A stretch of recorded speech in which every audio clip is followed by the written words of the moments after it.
don't know, just. Everything's up on YouTube.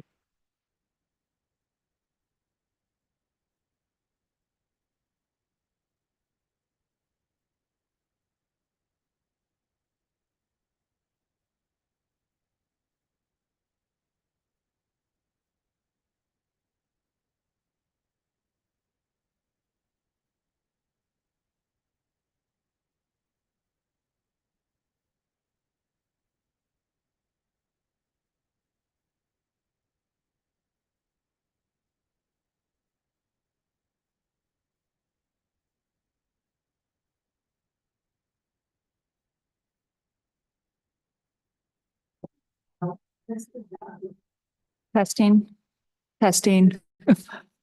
1, 2. Oh, sorry, Troy. Sorry, Troy. Needed to give you a mic. I do have one.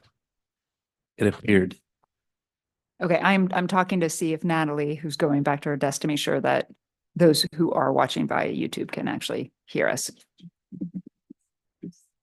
So this is very similar to what I had to do at the last meeting where I'm just talking into the microphone. Sounds horrible. Okay, thanks, Natalie. Okay. Right. 3, 2, 1. Turn on. Let us call the Wednesday, March 20th, 2024 meeting of the Bexley Tree and Public Gardens Commission to order and call the roll. Mary McMunn, Here. Susan Quintens here, Sheila Straub. Here. Dave Wakeman is absent, Celeste Williams. Jim Wilson. Here. Linda Zupnik is out of town. We have a quorum. We'll check on our alternates. Barb Giller is out of town. Larry Hellman's unavailable. And Ellen Bowden ex officio is not with us. So for our staff, Ellen Andrews, Here. Spencer Martin, Here. Andy Bayshore, Jordan Cavallero, Troy Markham, Here. Monette Friedlander is out, and the mayor is not with us today. I don't think that he's planning on attending. Am I correct about that, Elena? All right, good. So on we go. We have a quorum, so I'm looking for approval of the minutes of February 21st, 2024. Second. Is there any discussion? I was not at the February meeting and I am shown as being on there as a member. You're in spirit. Yes, in spirit. You're everywhere, Mary, all the time. Here we go. Were there other corrections beside your attendance? No, no other corrections, Jim? Okay. Okay. So may we amend the motion? I move to approve with the correction that Mary's absence being noted with regret. With regret. Is there a second? Second. Is there any discussion? Motion is made and seconded that we approve the minutes of February 21st, 2024 as sent with the exception of noting that Mary McMunn was absent. All those in favor say aye. Aye. Aye. All those opposed, same sign. Motion carries. Do we have any additions to the agenda? No additions. Let's go on to announcements, small victories and comments. Again, I want to extol the tremendous success of the Rooted in Bexley lecture series.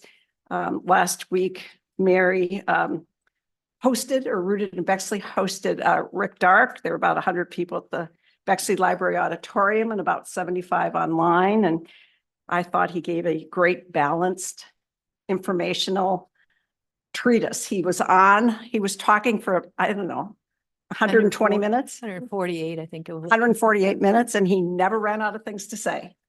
So Mary, did you have any takeaways from his performance, let's say, and his lecture and his presentation and his wisdom? Well, I think there were a lot of Rick Dark groupies there and that was really fun to see. And they all had their books and, what was nice about it was the fact that so many come from other areas of the county and we had some in from Lima and Granville and they come to Bexley and they have lunch and then they come to our library. And so it's just a nice experience for them. And it's positive, obviously, for the Rooted in Bexley group.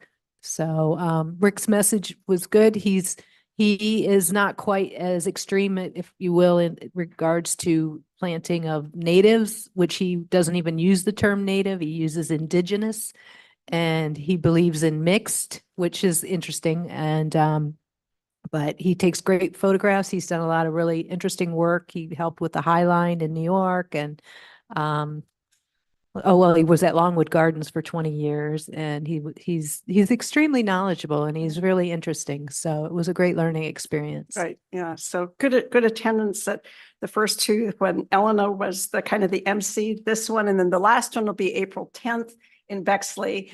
And it's the photographers, Diane Cook and Len Gentile, who are National Geographic photographers and who are showing images about wise trees, and then also sort of transitioning to their new book, which is going to be on forests. Forests are kind of a thing right now, so. And we do have one more on Friday, April the 12th, Dr.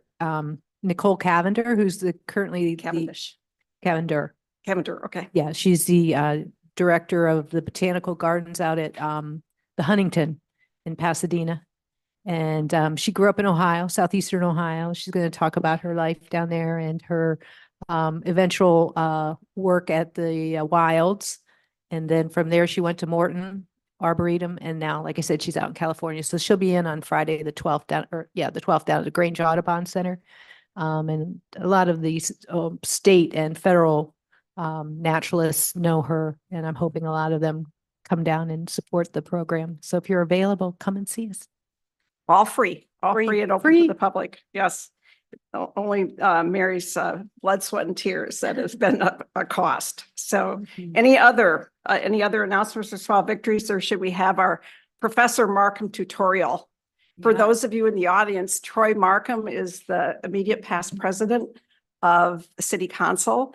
He's a educator, plant pathologist, and at the moment he is overseeing interns in the I'm a political science department, right? I'm just into a little bit of everything.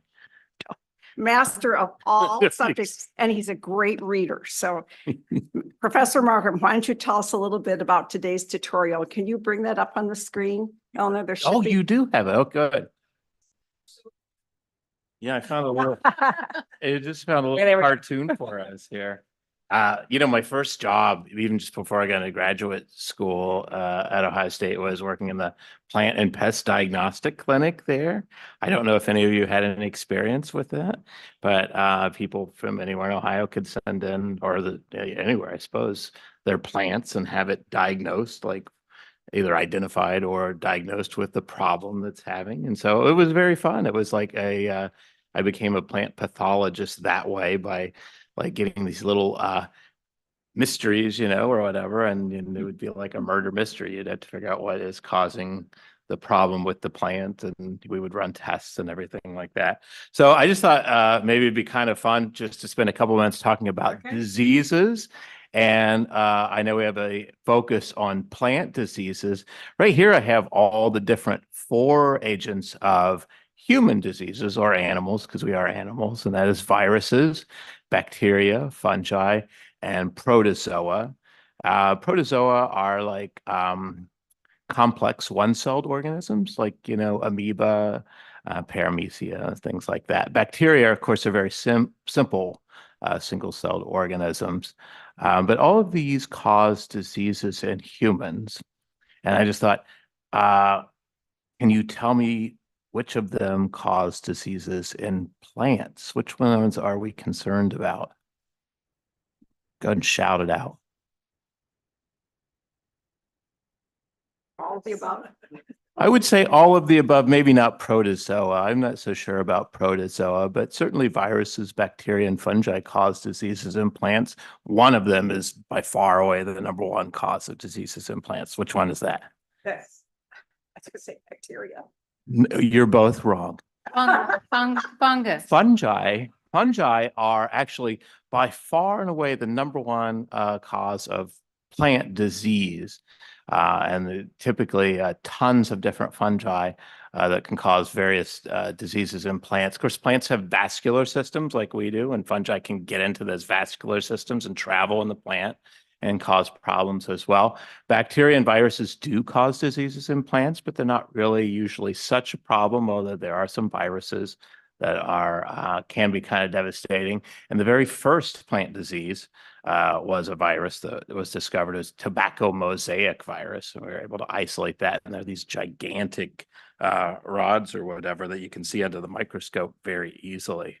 So it's kind of interesting that fungi is such a problem in plants, and fungi is the least common pathogen for humans. And when humans have problems with fungi, it's usually sort of they're on the skin, it's, all those little bacteria that are causing, or fungi that are causing, skin issues and stuff like that. We don't really have defense systems set up for fungi, and fungi are what we call an emerging disease problem for animals and not quite humans yet. But we are seeing fungi now emerge as major disease problems in frogs. They're devastating the frog populations. Bats, we're seeing fungi devastate bat populations. There is a zombie fungus in ants that maybe you've heard about that will infect ants and kill the ant, or not, before it kills the ant, it will direct the ant. It'll make a zombie of the ant and make it go forage and do things to help it propagate as well. And does anybody watch The Last of Us on HBO? It's science fiction about a version of that fungus that might attack humans, and that would be kind of exciting as well, I suppose. So it's kind of interesting to see, how those different things work. What is the deadliest of the different types of pathogens, at least in terms of human?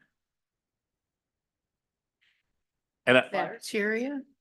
and and I'm going to say you're all wrong again, but I don't have any actual data to back it up, because viruses certainly are a major human pathogen. Bacteria used to be a much larger problem for us before we had antibiotics, but Protozoa, Plasmodium causes a lot of major diseases. Dysentery is certainly a huge disease in a lot of countries with less secure water supplies, and malaria, probably the #1 killer.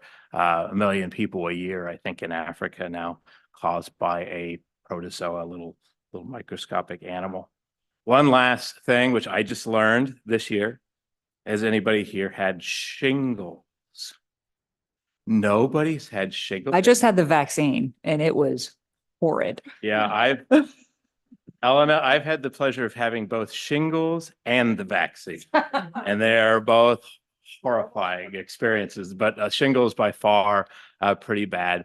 And shingles is becoming more and more of a problem now too. It's caused by the chickenpox virus. And if you've had chickenpox, like some of us older people have, it's in your system and it's defeated but dormant or whatever. And then at some point it can rise up and cause shingles, attack your nerve system and things like that. But here is something that's pretty interesting. Shingles is much more of a problem now than it used to be. More and more every year, and younger, attacking younger and younger people every year too. But why? We don't have any chickenpox anymore. So why is shingles so much more of a problem now? Anxiety starts at an earlier age. It might be. It might be anxiety, but you know that it's actually linked to the fact that we don't have chickenpox anymore. So you think about all those years when your kids and people around you were getting chickenpox, everybody's immune system were getting like little tiny bursts of defense against that chickenpox virus. And now, since that doesn't happen, it strikes, and our defense systems are much less able to take care of it. Which is also why there's people who think that they're not going to get sick by sterilizing everything and keeping everything out. It doesn't work as well either, because then their immune systems are like not battle ready. Cell phones. Yeah. The cell phone is definitely juicing your immune system regularly, probably, right? Thank you, Troy. Thank you. Very interesting. Yeah, very interesting. Of course, we're still all suffering knowing that Cheetos are made with a corn manufactured product. So that was last month. So anything else under announcements or small victories? Do we have any conversations with residents and visitors that wanted to come forward? If not, we'll go on to our staff report with Spencer Martin. Spencer is the parks forester, an arborist, and a communications major. So Spencer, why don't you give us an overview of what's happening with the trees in Bexley this spring? Sure. So this spring, we plan on installing around 60 trees, new plantings sites around the city, which is great. Maintenance updates. Right now during spring break, we've been pruning the trees surrounding the schools, taking advantage of that schedule opportunity, mitigating hazards in those trees, cutting out dead wood and so forth. The Arboretum website, I've been too busy doing tree work. I have not made any progress on updating that any. And the Jeffrey Woods Festival, I would say, was a big success. We harvested, I think, roughly like 500 gallons of raw maple sap, and which ended up turning into boiling down to 12 gallons of maple syrup. After all day of boiling, we got there about 4:30 in the morning to begin the process. And by the end of the day, we were bottling, which was great. And we don't always get to that point of the day because it takes so long to evaporate. But no, I think a lot of people came out, they got their firewood, they had a good time, good conversation, and I think it went well.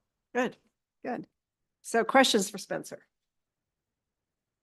So I know that you have two seasonals helping out. We have One? one that was hired, yeah. Or actually, we have no current seasonals now. We converted one recently to a full-time staff, and we're waiting for the next someone's been hired, but they haven't started Come in May. yet. Yep, that's correct. Okay. Yep. Any questions? Questions for Spencer? Okay, then we'll go on to our landscape applications.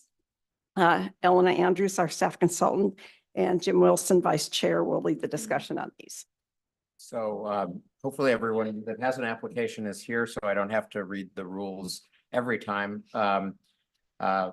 We do have certain rules, and it's unusual for us to have 5 applications in a meeting, so we're going to stick pretty tightly to the timelines in our rules today. So everyone should be aware that our meetings are live on Facebook or not on Facebook, YouTube. on YouTube, and are recorded. So anything you say can live for posterity. As commission members, I think we all know this, but we do not comment or discuss the findings of other commissions, nor do we comment on subjects under review by those other commissions. As always, we will not be a party to negative or disparaging comments about city staff, elected officials, appointed officials, city consultants, or other commission members. Then that goes for everyone. If you have a problem with another commission, take it up with them. Comments presented today should be germane to the subject at hand. I know everyone presenting an application will do that. Perhaps I don't see anyone in the audience that wants to comment on any of the applications, but that's a warning that we give every meeting. And hopefully this will not be the case, but if in the chair's view, any presentation is trending towards being inflammatory or confrontational, we'll take a recess of 10 minutes, catch our breaths, and come back and behave in the civil way that we expect here. So for everyone that hasn't been before us before, we start with a presentation by Elena, who will give us an overview of the application. Sometimes that's preceded by comments from me as well. Then we hear from the applicant, and you will have 10 minutes to present your application. If there's anyone that wants to speak in opposition to the application, they would get 3 minutes. And if anyone wants to speak in support, we'd hear them after, and they would get 3 minutes. We usually don't have that happen, but if we do, we'll listen to them. If there are comments made in support or opposition, then the applicant would have 5 more minutes to address those. And then we move on to any questions from the board or staff that we may have for the applicant. Again, I don't see anyone in the audience that looks like they're here to comment, but it's not appropriate for those in the audience to ask questions. That's the role of the Tree Commission. And then we'll move into our deliberations, and we do our very best to have a dividing line between the questions of you and our own internal discussion. So we'll try to ask all the questions we have of you before we start talking about your application on ourselves. So with that, Elena, I think our first one is 2711 Brentwood. Yes, it And that is. is one that I might just say something to the commission about, just to remind us. This is one that we're hearing under the provision in the Bexley ordinances dealing with new builds. Just want to remind everyone that while we do require an overall landscaping plan for new builds, the concerns that underlie that ordinance were not to allow us to judge which perennials look best in people's yards. There were two concerns. One was ensuring that we preserve as much as possible existing trees on the property, and also looking at whether there's any removal of screening with respect to neighboring lots that might raise concerns. So while you're free, if time permits, to offer suggestions for the finer details of the plan, those are really the concerns that we have under the. Perfect. Thank you so much, Jim. So I've got a couple of new things that weren't necessarily associated with what I sent out. They came in after the emails, but just to start with the staff report, the landscape plan is associated with a new build on the corner of Brentwood and South Roosevelt. It's a modern style home and the landscape supports that modern design, but it's my understanding that the designer really wanted to make sure that the public facing of the yard, the landscape fit in with the general style of Bexley. The footprint of the home was designed to save one large caliper tree in the rear of the yard, but there is it was a 36 or 38-inch oak tree that needed to be removed just because of the footprint of that. But in general, they tried to save as much of the existing trees as possible, as well as remove all of the invasive species. There's a lot of honeysuckle that is along the property line that they want to remove. There's a row of hemlocks along the eastern property line that are the end of their lifespan and are not healthy, and they provide little to no screening. The homeowner spoke to the neighbor, and the neighbor is in support of the removal of those hemlocks, and then actually shared an email. So the neighbor was Jeffrey Walker, and sent an email to Susan Quintens. And if it's okay, I'm going to read it to you guys. I apologize that I don't have it up on the screen, so I will try to read it slowly and clearly. Hi, Susan. I wanted to follow up on our conversation from a few weeks ago and also wanted to submit this email for the Tree Commission's consideration of Rick and Marley Snowden's, those are the owners, Brentwood's landscaping plan. Since we spoke, I've had the opportunity to review the Snowden landscaping plan, and Megan and I fully support both the landscaping plan and the overall site redevelopment. In our opinion, both the home itself and the proposed landscaping will be a dramatic improvement over the existing structure and landscaping, and will serve as a wonderful anchor for the final block of Brentwood and Bexley.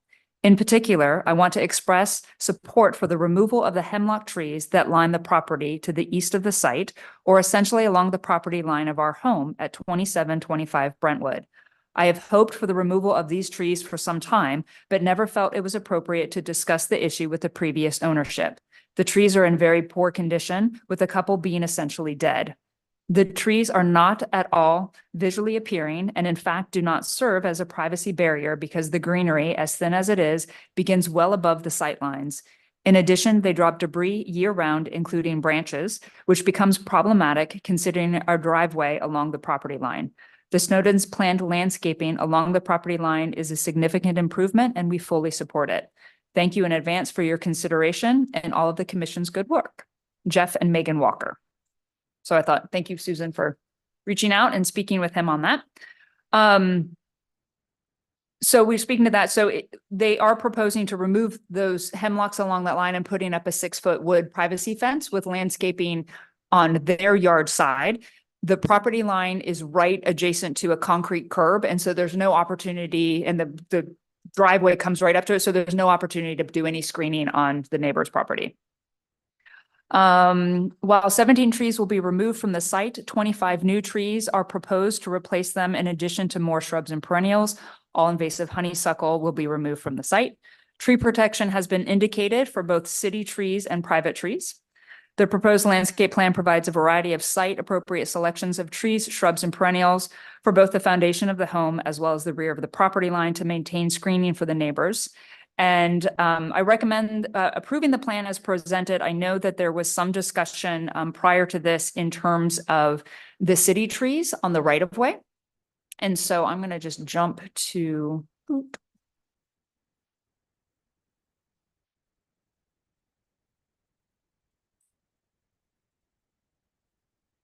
Excuse me. I'm just going to jump to the demo plan. So the right of way along, so to the north here, you can see this is Brentwood, this is Roosevelt here. And there was a city tree that was here and it was recently removed. Spencer drove by. Thank you so much for driving by. The street tree for that area is a green vase Zelkova, I believe. Is it a green vase or? Green Mountain Sugar Mountain. Maple. Yeah, Totally wrong. close. I got green, right? It's green. It's a tree.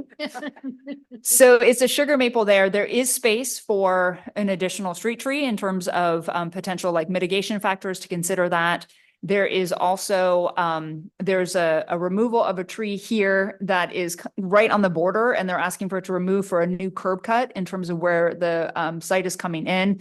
With the removal of that and the change of the driveway, there is a potential possibility of having a tree in that location. There is another maple. Yeah, I think that one is a silver maple. Okay, a silver maple that is aging that they could potentially put in or just, kind of wait as just, in, kind of anticipation of that one aging out. So I think that this is potentially, there's a lot that's kind of going on in that corner. I think that there's definitely an opportunity for something here. Just to call out, this is the row of the hemlocks, and that's really where that number of 17 trees, says that it's coming out. The two main ones that are being removed are this 36, 38 inch caliper, this guy, and then this one is about a 12 to 14 inch caliper in that location. These are relatively minor and not really, doing very healthy, but you can see the larger trees that are along the edge of the property and in the front yard. And this they want to maintain and protect in terms of moving forward. So with that, I'm going to invite Joe Moss up. And then Joe, I have just the full presentation if you want me to just kind of scroll through it for you to speak to it, or if there's something that you want me to jump to first. Well, I can tell you the story about the house and the. Perfect. Is your? Oh, if you could hit the button right here, excellent. We're green. Introduce. And could you introduce yourself? So, Sure. I'm Joe Moss. I'm with Giesecke Rosenthal Architecture and Design. And I could tell, I see these happen a lot and somebody tells the long story about the project. I would rather tell you things that you might want to know about the project. I will say a few things. If you could go to the site planting plan. this one, The planting plan, which I Yes. believe is LO3. there we Yeah, go. so the Ashley's landscape plan for the project works really nicely with the house. The house, which is designed on kind of cruciform pattern, makes an L shape to frame and preserve as much space as possible while still kind of holding the neighborhood edge. So at the northwest corner, so the intersection quadrant of the house, it remains open, it's generous lawn, and then frames the house, which has a generally a staid and neutral but natural palette. The surrounding plantings provide a nice pop of color and also kind of work with the dining room, which has an exterior outside corner window to remain open to that corner. And then, continuing eastward along Brentwood, you get a more formal, it remains a kind of formal edge there, somewhat articulated there is what we think is a catalpa tree there at the northeast corner. Along South Roosevelt, the mode changes a little bit to a layered approach with the magnolias, capturing a little bit of space just outside of the kitchen. And there's a window well in front of the kitchen. So you get a nice layered zone there. And of course, the southeastern quadrant of the site focuses mostly on making an elegant edge and preserving privacy for the neighbors and for the Snowdens, remaining open for their use. There has been an application for a variance to widen the curb cut from, I think, the 12 feet, which would be standard, to something closer to 20 or 22 feet. I'm not part of that effort, but at the west edge, you'll see that rather restricted curb cut, we hope will become more, will open up to allow better access for the Snowdens.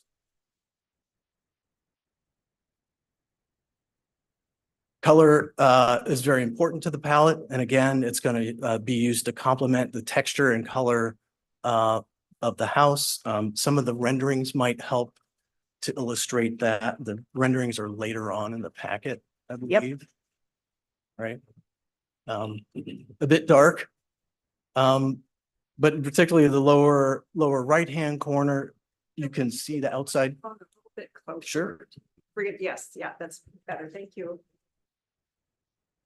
We assume that the whole world is listening on YouTube, so. That's right. Don't make me nervous. Yeah, so the foundation planting spreads out and creates a space. So you can see it kind of doubles the edge of that outside corner window into the dining room, continues eastward. Yeah, maintaining the lawn. The lilac tree has a nice, its color has stands out because of the neutral background of the brick wall behind it. Formal access to the front door, accentuated by the liripe. I'm reading off plant names as we go here. I'm a bricks and mortar person. Yeah, so this view also, yeah, this is facing southward on the right side. This is from a view essentially from inside the kitchen, facing out toward the magnolias with the lower planting bed that's used to screen. The planting bed is there to use to screen a window well that's going to allow access, egress access to a basement bedroom. And there you get a little bit of the layered space behind the magnolias. Yeah, trying to screen as much of that. You would kind of call that's the general public goes to the front door, the friends go to the back door. So the back door is on the west side there at Roosevelt. So we're screening as much as we can while still kind of maintaining a proud element for the vehicular entry. Outdoor space terraces down from the interior to a mid-level stone patio with brick retaining walls, and then down to, I believe, a gold dust or decomposed aggregate or decomposed granite base for where you see the picnic table. Yeah. Generous outdoor spaces, and then the edge, low mow grass is used in the backyard. Partly because we think that it is dog friendly and also will allow lower levels of maintenance.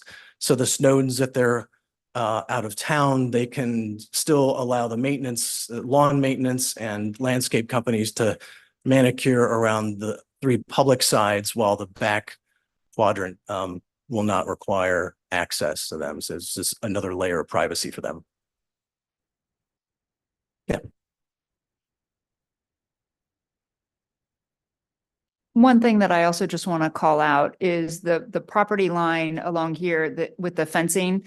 There are two different types of fencing. There is both a metal fence and a wooden fence. They're two different properties. And so they are looking to keep that fence as in and then just add a variety of evergreen trees. This is an existing forsythia that they want to maintain. And so they're just providing more screening with a kind of a combination of some green giants and some arborvitae in through here. And then the fence along the Walker's property along and through here has a variety of shrubs and perennials just in front of the wooden fence. So that's going to be a horizontal slat wooden fence, a privacy fence. Oh, Go to upper right hand corner photo, We're please. not doing questions yet. Oh, no, I just want to see something. hold I on. can see it. Okay. Can't ask questions. If I can find it. Hold on.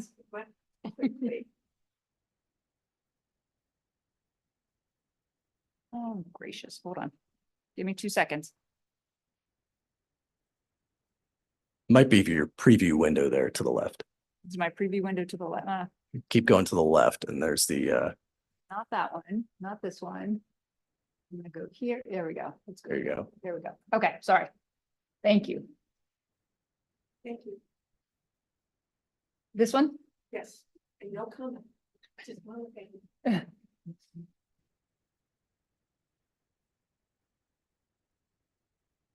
Thank you. I'm sure there'll be questions, but have you said what initially what you'd like to say? I think, yeah. I could keep going if you want. That's okay. Yeah. Is there anyone that wants to speak in opposition to the plan? See no one. Is there anyone that wants to speak in support other than the letter that we've already heard? So, well, since you have nothing to respond to, you will soon, because now we'll turn it over to questions from.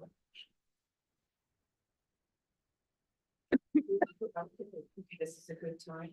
Yeah, Get your Microphone. get your microphone closer, please. Okay, thank you. So I want to go back to the trees that are being planted in the backyard, or is it the backyard? There was, it was a, not the plan view. It was the cross section. It was a, implied photograph drawing. If you could go One of back. the renderings, I down. think. My point is that there were trees in a line and they all had grass growing up to them.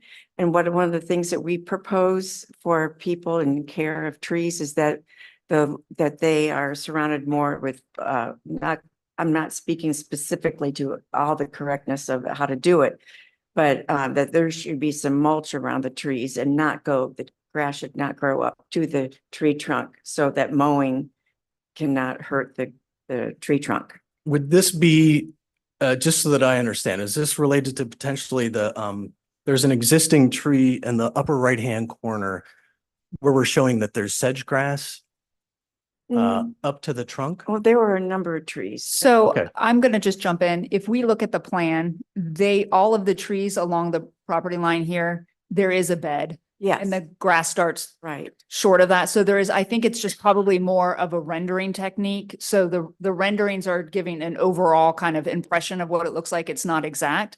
In looking at the plan, all of the plant material has mulch beds around the perimeter of it with, a lawn panel here. None of the lawn comes up to any of the grass areas, with the exception of this area where the grass underneath this tree is starting to die. And so they decided to put sort of more of a sedge grass underneath that, just to, that's going to take the shade. It'll grow a little bit more. And there are some mulch rings around the proposed magnolias along and through here, That's probably sitting. what I saw. that sitting the within it. grass Went Yeah. up right to those. Okay. Yeah. Thank you. That's what it was. Other questions? First of all, I want to say that I was so excited to not see any boxwood. So congratulations on using inkberry and sedges. And I also was very impressed with the instructions for the installation of all these plants where it was specifically stated to remove burlap balls and metal cages. There's a lot of talk, if you will, and from, different people who I've heard from who say, you know, some people insist that the cages can remain and others say the cages should be removed. And, you know, people who go in and repair installations will tell you that all of that should be removed. And, so needless to say, I'm excited to see that you actually spell this all out. Good. Thanks. I guess my only comment negative would be that you chose Loriope, which I feel is extremely overused, just like boxwood. But I guess I could live with it when I saw you had sedges too. So I just think it's a really good plan. I guess the other issue or concern I might have would be the fact that if we want to put new street trees in, are the trees that you're planting on the side that faces Roosevelt is probably more so, would those interfere with our plantings of the trees in the right of way? The magnolias? Yes. I don't know, magnolias aren't understories, are they? Or are they? They could be. Yeah, they're understory trees, and the prescribed tree for Roosevelt is tulip poplar, so I don't think that would be a conflict there. They wouldn't get too large to shade out the magnolias. No, I don't think so. So, but other than that, I really think it's a beautiful plan. Thank you. Questions? No, I think it's very creative on the use of this lot and this beautiful home that's being constructed. I think there's a lot of variety. I think it's very well done. Yes. So to Jim's point about the reason that we review plans, it's to try and ensure that the canopy grows instead of diminishes. And like Mary, I'm concerned about the removal of the tree on the Roosevelt side and losing a whole, I guess, lot distance of the ability to install street trees. So I would personally be interested in having a street tree shown with the magnolias, and then I would be interested in one to the north of the driveway. The ability to add street trees will help not only increase the canopy, but will help soften, I think, the look from Roosevelt. We have a tremendous alley on Roosevelt of tulip poplars, and not to have any street trees on that side with the addition of a larger footprint house, I think is a liability in my mind. So I would put one, to Spencer's point, that a tulip poplar can cohabitate with the magnolias, put one in there, and then one to the north of whatever drive is going to be there, whether it's the Board of Zoning Appeals allows a wider driveway or not. So do you mean to the So south? Okay, yeah. You mean south? South of the driveway and north of the driveway. Right, but the Right. magnolias are north. North of the driveway, right. Sorry. Good thing I'm not going to the South Pole, right? And the only other thing, Mary and I were overlooking this morning, and you said that tree on the northeast corner, the mature tree that's staying, that's a catalpa? Did you say? I think so. Okay, so I would just suggest that some tending start on that tree while the house is being built, because there's ivy growing up into the crown. Yeah. And I think taking it off sooner would be better than later. And then I would, like to ask the homeowners in the midst of this construction if they would consider planting a street tree in the front on Brentwood to replace the one that was taken down, and have their landscape people do that when they come in to install the rest of the plantings. So I missed a little bit at the north edge, the northeastern portion of the Where right that of way? street tree Okay. just came down, I think it has to go, Okay, Spencer, I'll a little put it up. bit to the west. So just north of where the catalpa is. Right, Okay, right, but it's on got the it. other side of the sidewalk. I have And a, we're saying that those are potentially poplars. No, they're the poplars on Roosevelt. It's the Green Mountain sugar Sugar maple. maple, yeah, on Brentwood. Green Mountain sugar maple. Yes, Okay. it's the cultivar. just for clarification, Spencer, in terms of in the right of way for the tulip poplars along then Roosevelt, what's the spacing on that? And do you think that there's adequate spacing to get two of them in there, or is that something that we should walk the site with the owners and sort of figure that out? Or is that, I think walking is generally best, but you know, tulip poplars are a large growing tree. They do have quite a big crown, so. right, I'm just wondering if we can get two real, like where, if we could get two in there or not, One or. by the magnolias and then one on the south side of the property. Yeah, just because of the existing large growth trees that are here, like I would imagine we'd have one there, but then also then potentially, I just want to. Right. I mean, I think two would look great in terms of carrying that LA, but I also don't necessarily want to do something that is gonna, that the arborist then would be like, why did we? Well, walking is always the best idea. Mary and I walked today and before we knew the driveway was going to come for I was gonna say a variation, but I guess it's not, it's variance, right? We actually felt two trees could go in on the north side of the driveway. So, well, the north side of the driveway and then one on the south side. Yeah. I mean, where the magnolias are. Where the old driveway was much further south. Right. Right. Right. And then, okay. Right.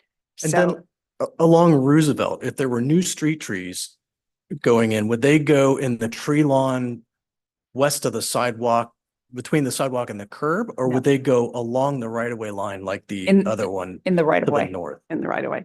Like about at the right of way line would be typical? probably for this, if Right. not a little, yeah. Yeah, you know, the trees always do better when they're on the inside of the sidewalk. Well, that section of Roosevelt doesn't really have wide enough tree line. Right. on the- Correct. between the sidewalk and the street. to Correct. Plan anything that meets our hopes. Susan, are you done? I'm done. Thank you. I think it's a really good plan. It's as a house that I walk by 3 times a week at least. A great improvement to the neighborhood. Since you're the architect, I would just ask that you communicate to the general contractor that we take it really seriously, that the tree protections stay in place.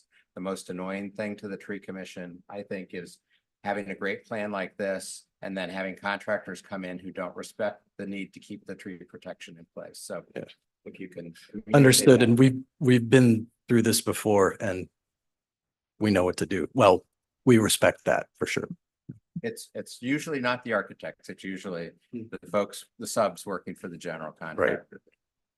We've gotten some of those frantic phone calls, yes. Is there, A brick curb. what's that? Is there a brick curb on? No, So I'm neither. I might ask that, so if there is, I don't know if it needs to be a formal agreement or a tacit agreement, informal agreement today that the additional street trees are something that the Snowdens are okay with, which I think that they are. Is that something that we need to put in writing today? If there is an approval? So I think the way we can approach this is with a motion to approve the plan, subject to staff, the city arborist and Elena inspecting the site and making a recommendation regarding those street trees. And if the property owner disagrees with that, then they can come back to us for further hearing. That way you would, if they're agreeable to it, you'll have your approval today, subject to their visit. Whereas otherwise, if we wait for the consent, then you're gonna, and I don't know what your schedule for construction is, but you'll be delayed at least till our meeting next month. So. Yeah. Jim, the caveat to that might be that they also want to have a curb cut. So if you want to put a tree on either side of the new driveway, then that changes that. So that might have to be looked Yeah, at this is not first. the curb cut that we have authority over. Oh, I thought, okay, That's only. So if that's city another layer, plans are but being that's- taken out as part of the curb cut. that Okay. falls within our jurisdiction. So. I believe we could probably anticipate what the ask is for the curb cut, and we would know dimensionally how to work around that. great. Just wanted. Can I make a motion? Yes, you may. I move approval of the plan with the condition that that city staff inspect the property with the homeowner and their architects, and make a determination as to whether 1 or 2 city trees can be planted along Roosevelt. And if so, that the plan be contingent on that. And then if there's a second, I can just explain.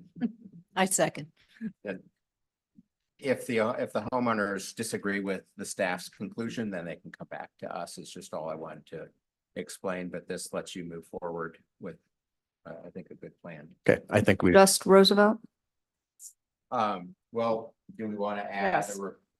I guess we'd add that we also would make it contingent on the homeowners as part of their landscaping, replacing the city tree with the appropriate maple species on Brentwood, the one that just came down.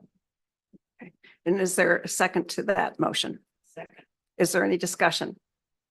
Okay, motion's been made, seconded that we approve the landscape plan as submitted with the addition of the qualifications that the arborist and staff consultant work with the homeowner and the landscape designer to look for possibilities of 2 trees, tulip poplars on Roosevelt, and the addition of the Green Mountain sugar maple on Brentwood. All those in favor say aye. I, All those opposed, same sign. Okay, motion carries. Okay, thank you very much. thank you. Thank you, Joe. All right. Takes us to 2741 East Main Street, Yes. Catalina's. Yep. Bring any pancake balls. I did not. No sweet talk. Follow the same procedure, and I assume that you don't need me to go through the rules again.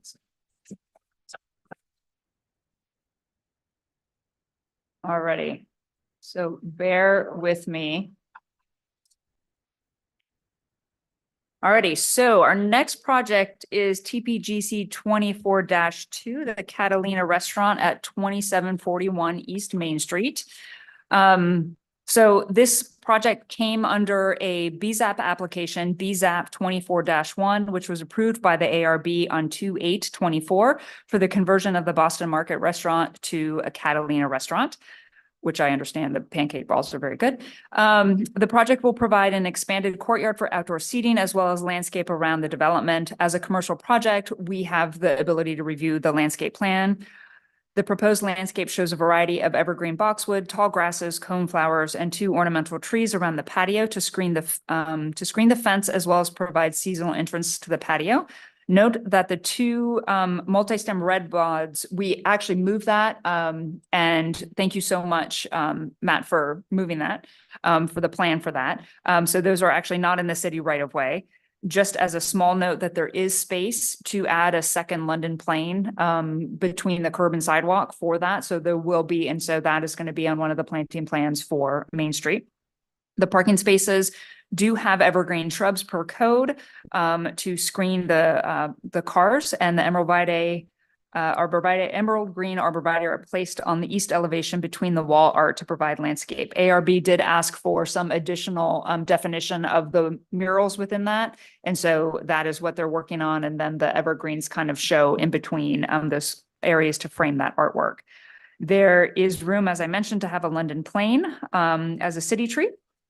I recommend that the plan be approved as presented with the correct location of the trees, which they've already done. And so we don't necessarily need to go through that.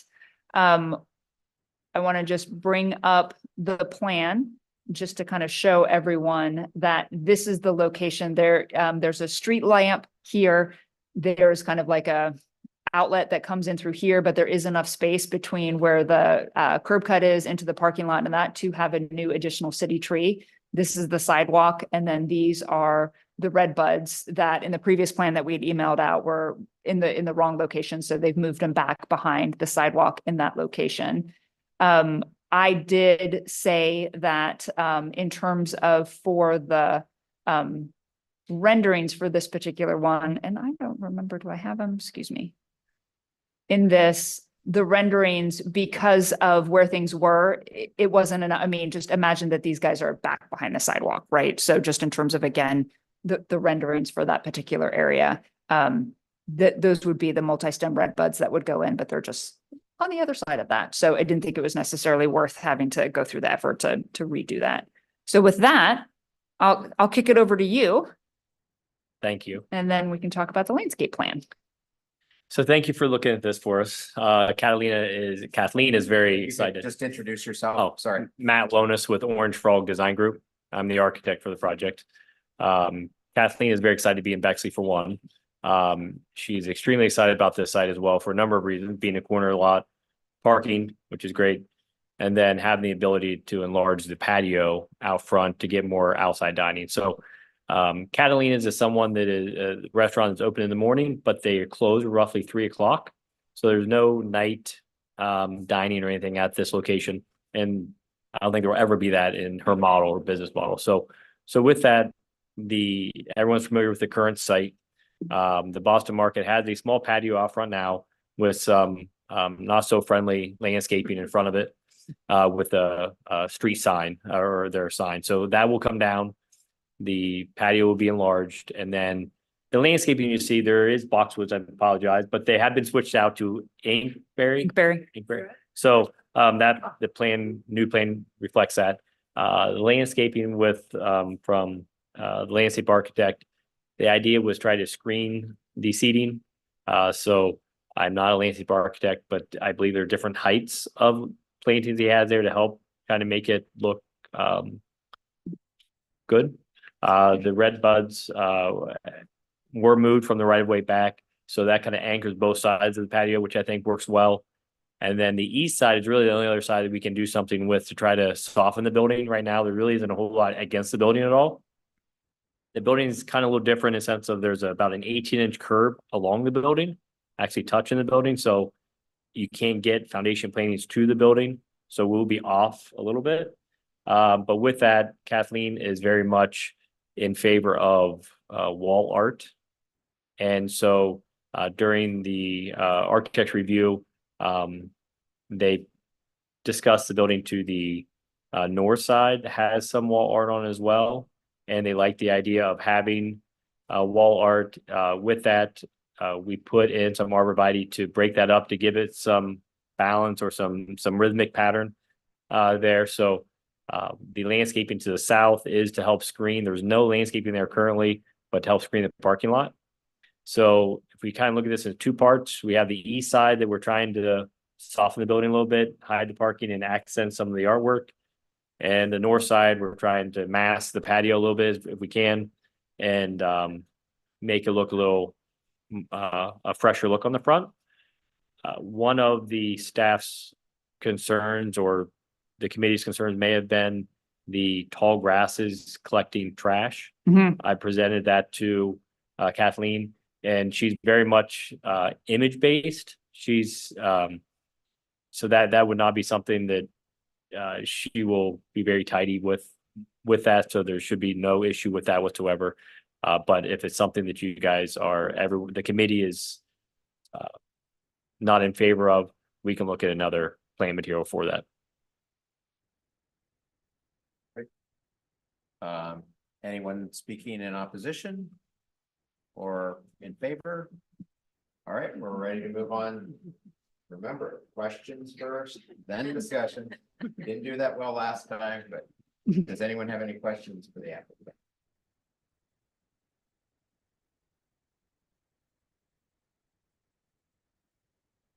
No.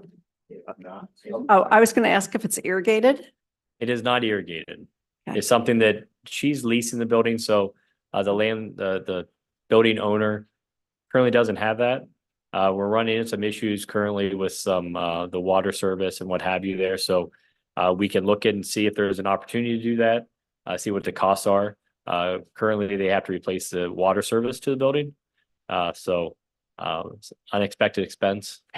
But we can look into that if it's something that the board wants to see. And Well, another area to look at, is there an outside spigot, or are there outside spigots? there is one, I Okay. believe it's on the west side, about halfway back, near the canopy. So something that, yes, they can use that to irrigate. When is the plan to install? I mean, I realize that it's fluid, but Yeah, we are hoping to have a plan submitted for a walkthrough on April 3rd. So contractor could potentially start next week in the inside demo. She would like to be open by July. So we're going to be sometime she's allowing 3 months for construction. So the landscaping would happen sometime June, July. I just summer. Yeah, the harsh time. Yeah, so then I think that I'd like to, have the landscape architect think through a watering plan. Okay. Or if it's not an irrigation system, what is the watering plan and who's responsible, how often, when, how, all those good things. I just add to that, I mean, she doesn't, I mean, she may want to for her business's sake to have it all installed, but if she prefers to wait, for instance, to have the trees installed in the fall, I think that's perfectly acceptable. Okay. Because anything that doesn't survive, she's gonna have to replace. Right. So, So with that, I think it's a great discussion point in the sense of being it is going to be right in the heart of summer, June, July. Is that something that she's allowed to defer to the fall? She doesn't want to, but is that something is that a discussion point, or is that something just the trees only get deferred, or how would that work? I would think it would probably be just the trees, just in terms of availability, because I think that there might be an occupancy issue that if the landscape is not installed, that it might not get full sign off on your occupancy. Okay. But if we let the building department know that the tree commission said that due to either availability or the health of the trees, that those can hold off, then Okay. that should be okay. Other comments or questions? I just wanted to comment about I was going to comment about the boxwood. So you definitely are switching that then to the inkberry. That's new plan has that. Oh, wonderful. The other thing also, with regard to the instructions for the installation, I noticed too on this plan that there was very specific instructions for installation, removing cages, burlap, all that sort of thing, which is going to ensure success, I think, as long as the plants are maintained properly once installed and that sort of thing. I was just curious, and you probably don't know the answer to this, but I'm going to ask it anyway. Do they follow up on these sorts of things to make sure that the plants are put in correctly? Brent King is landscape architect. I would have to look at his proposal to see, but I'm sure that he has some type of a site visit. So I'll verify that. But Okay. normally he does have a site visit when it's being to kind of make sure they're put in where they're supposed to be. Yeah. So I'll check his proposal and see, but most of the time he does, yes. Okay. Mr. Wilson, do you have a motion you'd like to bring forward? I would move that we approve the plan as modified, and provide that, if the decision of the property owner is to delay the planting of, I think, just the red buds, that would be acceptable delay for the purposes of the tree commission. Is there a second? Second. Is there any discussion? Does Okay. it matter about the shrubs, or Elena, do you think they would be okay? I think the shrubs would be okay. I mean, provided that they're watering. Right. Right. And I mean, as a commercial property, if anything dies, they are required by code to replace it. Sure. So in the discussion, do we want to, of the motion, do we want to address any watering plan? Do we want to put that in the motion, or do we want to leave that just for a staff comment? I did not put it in the motion because at least my own view is that they pay a high price for not watering adequately. So I think that the incentive is there, but if someone wants to add that to the motion, amen. Okay, so a motion been made and seconded that we approve the plan as presented with the potential installation of the red buds in the fall of 2024. All those in favor say aye. Aye. All those opposed, same sign. Okay, motion carries. Okay, Thank thank you. you very much. I think that takes us to 2529 East Broad Street. Let's see here. Yes. You were here for the overview, so we'll follow the same procedure. Okay. Bear with me.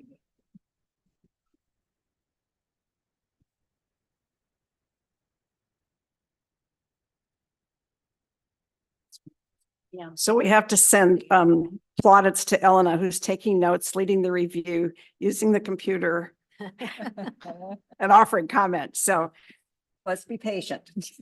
Thank you. Bust out my readers. Alrighty, so next project is TPGR 24-1. Right-of-way plantings of private residence located at 2529 East Broad Street. So this project has a, I'm going to switch over to this so you all can see this. This project originally came before the city. The house was for sale. The homeowners bought it, and soon after they bought it, a car jumped the curb in an accident and slammed into the house, destroying a brand new, fully renovated kitchen, right? So then that led to the homeowners looking at what can we do to kind of enclose our lot a little bit more, maybe provide some screening, looking at some fencing. They were proposing having fencing along the property, along Broad as well as along Cassidy and along the backside of that. The BZAP's ruling was that in order to have, they were looking at the right of way behind the sidewalk on Broad Street is only 2 feet. The right of way behind the sidewalk on Cassidy is 67 inches. The BZAP ruled that they were okay with the location of a fence along Cassidy at 67 inches, but said that if they in fact wanted to have a fence along Broad Street, that it needed to be 8 to 10 feet back behind the curb.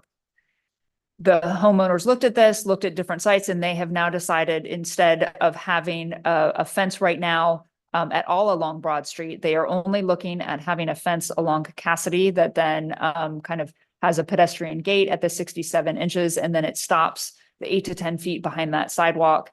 And then they have a row of evergreens planted on their property to help with screening. And we'll see that as a landscape plan, but just to kind of explain what all the information was that we sent out so you can kind of get a history of what this project is. So what we are looking at now is the fence, of 42-inch high black aluminum open clear fence has been approved by BZAP to be installed 67 inches behind the curb. And they are then now planting in the right of way shrubs to screen that fence. And so we're looking at the landscape and selection for the trees and shrubs there. So long, rather than kind of reading through all of this. There is an existing tree that sits on the property line just south of the pedestrian walk to the front door. And the homeowner explained that they will modify the fence around the tree as necessary in the field and move the fence onto the property and not into the right of way to avoid the trunk. So they're just going to wait, and then where it is appropriate to stop it at the fence and then do like basically a little U shape and then continue that along. The landscape plan includes evergreen boxwoods, 2 hydrangeas on either side of the pedestrian gate, as well as arborvitae at the northeast corner, which continue west along Broad Street to screen the property. As a small also note, we did check the lines of sight, and none of the proposed plantings are within the triangle line of sight that you need to maintain at a stop sign. So we don't necessarily need to worry about that. The row of boxwoods define the property line that you see is a common typology seen throughout Bexley and fits with the traditional architecture of the home. Once the boxwoods are mature, a 2-foot space will exist between the boxwood. The homeowner, I suggested, may want to consider planting perennials between to provide a variety of plant material and visual interest. And this is up to the discretion of the Tree Commission to discuss. City staff recommends approving the plan as presented and will support the Tree Commission's recommendations on additional plant material between the boxwood if required. So just as a couple of existing site photos, one of the reasons also to pull, this is Broad Street, and this is a mature existing tree on their property that the 8 to 10 feet would kind of stop just behind that. And that was, I think, one of also the reasons why they were looking at not necessarily having a street there, a fence there that would impact the that would impact the roots of that tree, but they are looking at having a row of arborvitae, which you see on many of the properties along Broad Street to provide screening for their yard. They have, I believe, two children.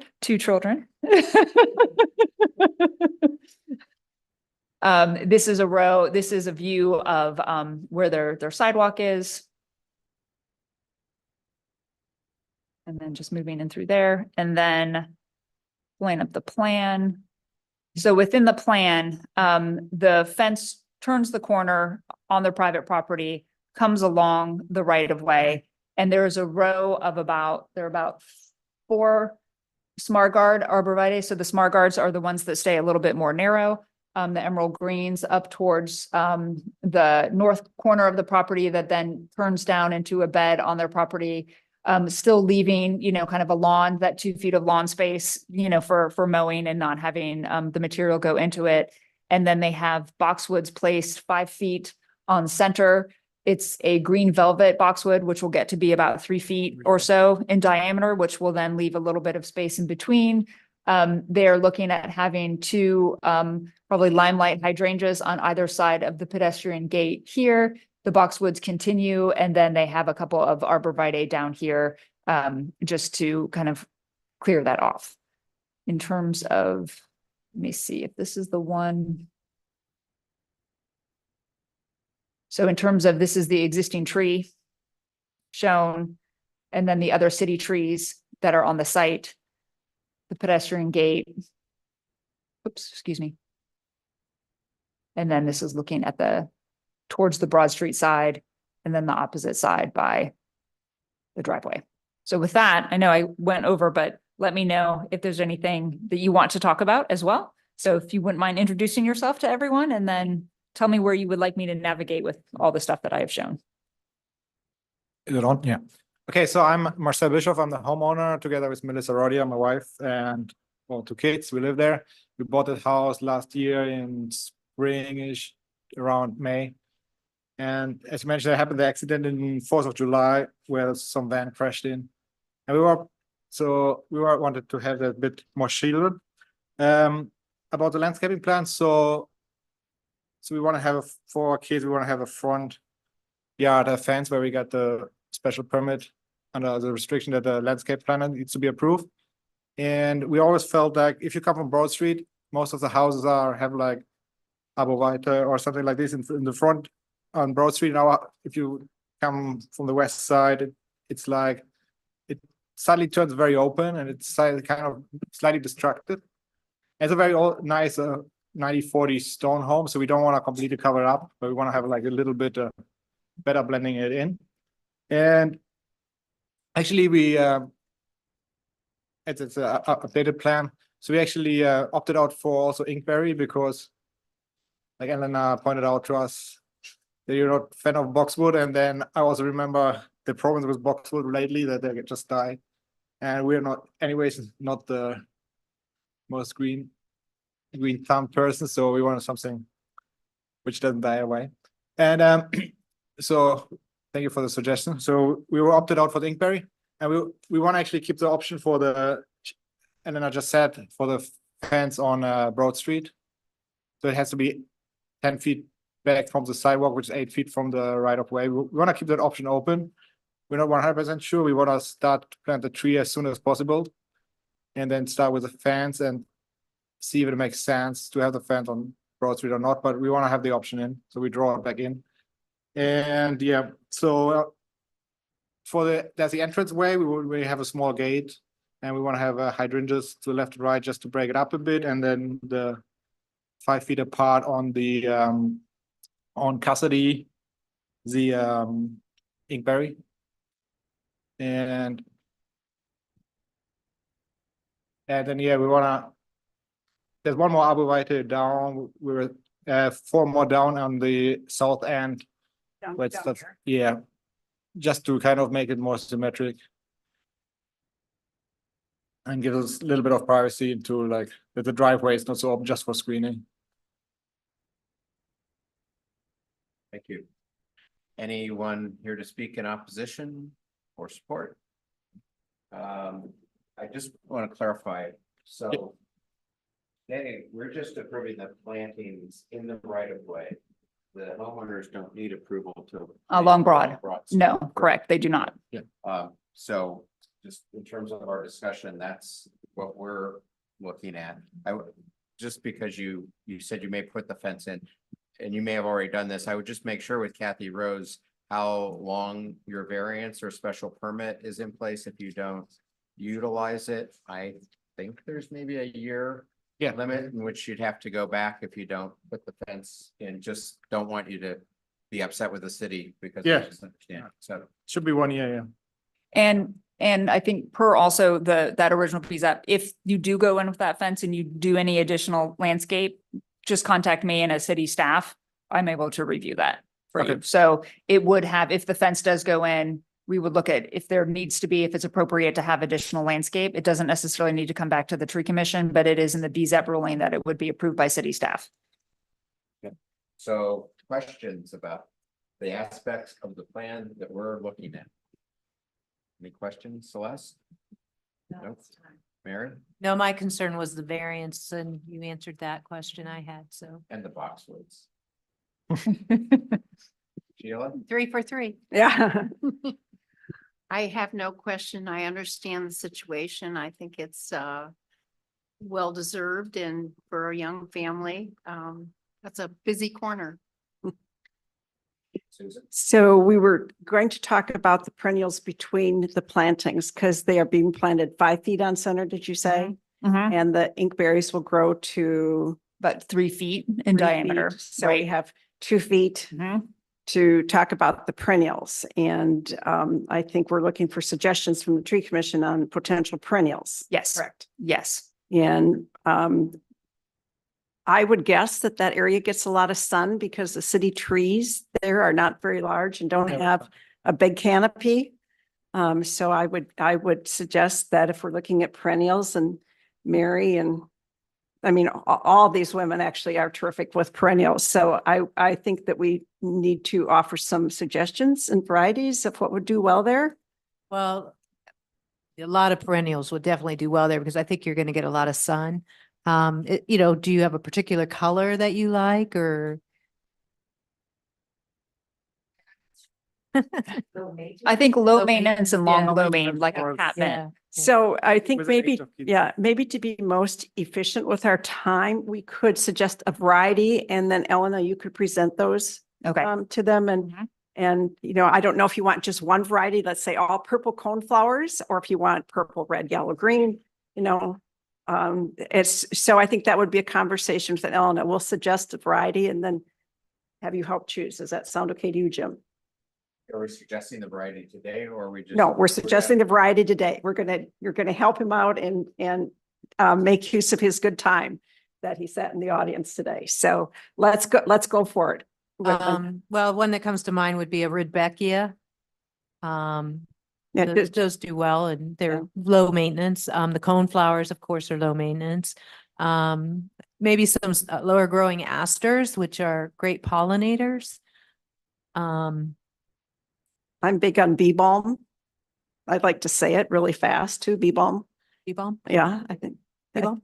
Yeah, I think that's a great one, pretty low maintenance. Mhm. I like mountain mint. That is a nice white flower for a long time and great for pollinators and Great. green, That is, low maintenance. what is the Latin on that one? I don't Cat know. mint, Yeah, catmints. There's a low growing catmint that you could put Yeah. in. lavender, No, I wouldn't do lavender.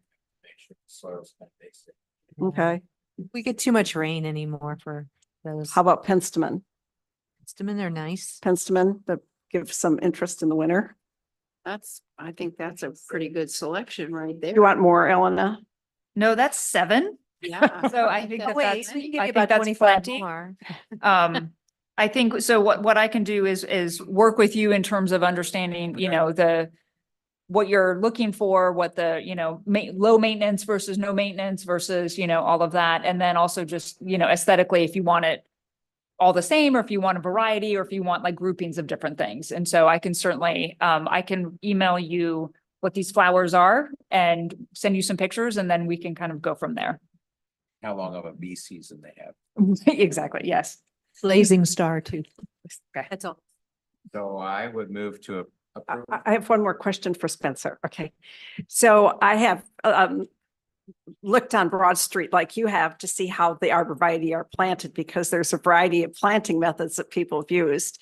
And I was going to ask Spencer if when planting in a row of arborvitae, do the arborvitae do better when they're planted sort of triangulated? It's the same number. It's just that there's more movement. I wondered if the sun has a better chance to shine on them if they're not in a straight row, or if that doesn't make any difference.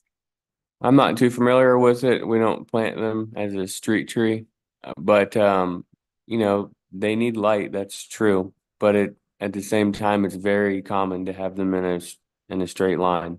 Right, So right. From a design perspective, oftentimes when you see a double row, the reason why they do a double row is they are trying to get more dense coverage faster because the arborvitae tend to be more of a pyramidal shape. Right.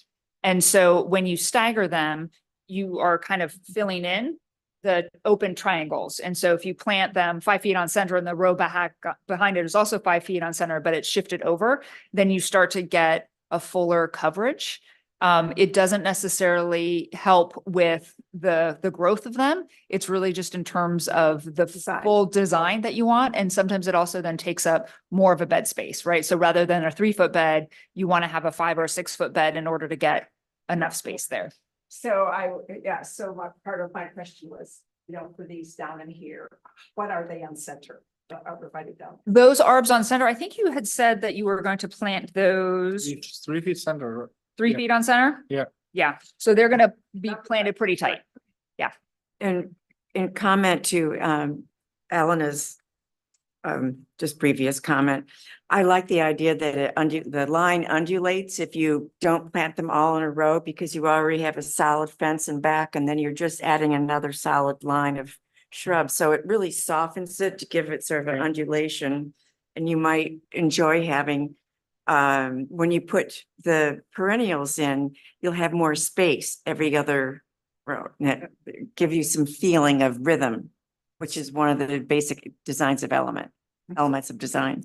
So unfortunately for that, we don't have enough space along Cassidy to achieve that because we need to have, they have a 2-foot grass strip immediately adjacent and it's only 67 inches. So That's then, fair. so it's, you know, say 5.5 feet, we're taking up 2 feet and then we have a 3.5 foot bed. We don't have enough space to undulate it along that. I completely see what you're saying, but I just want everyone to understand. Sure. It's gonna have to be in a row along Cassidy. I was going along with Susan's great idea. Yeah. We're full of great ideas. Mr. Wilson. Oh, I think we need to move to a motion. Yes, please do. I move that we approve the plan as presented with the stipulation that the city consultant will offer them options in terms of perennials for planting between the main plantings and the usual stipulation that any change or replacement in the plan, since it is in the right of way, will have to come back to the tree commission. Okay, is there a second? Second. Okay, is there any discussion? This is a question for the staff consultant. Do you feel that there will be any need to have protection or for Spencer around the city trees for the installation of the inkberry or the arborvitae or the fence? No. Okay, No, usually not. I would say I mean, Spencer, you can jump in, but I would say usually with fences, I don't think that they've got a driveway. The laydown area is probably going to be the driveway. They go in pretty close. None of the posts are going to be close into the city right of way. And then the landscape crew, I mean, it's all going to be done by hand. Okay. I mean, do you think that? Yeah, if it's done by hand, it's fine. I just worry about compaction with like dingoes Right. and ditch witches or otherwise. But I mean, if there's obvious routes like sidewalks and driveways, it's probably fine. I typically just recommend it. But if it's hand installed, I don't feel much risk. Do we want to add it? how would people feel about adding it to the motion? I agree. You agree? Okay, anybody deny, disagree, Jim? Okay. Okay, a motion has been made and seconded that we approve the installation of this plan as presented with the condition that Elena work with the homeowner on a selection of perennials for the spaces between the inkberry and that tree protections around the city trees be installed and observed. All those in favor say aye. Aye. All those opposed, same sign. Okay, motion carries. Okay, thank you. Thank you. Thank you so much. Okay. It's 141 South Drexel. I would remind the commission, we've got 35 minutes to get through 2 more applications. Are you saying we're wordy or diligent? I'm saying that we don't have a lot of time to give advice as opposed to approve what needs. I think that's appropriate. Okay. Okay. Hello.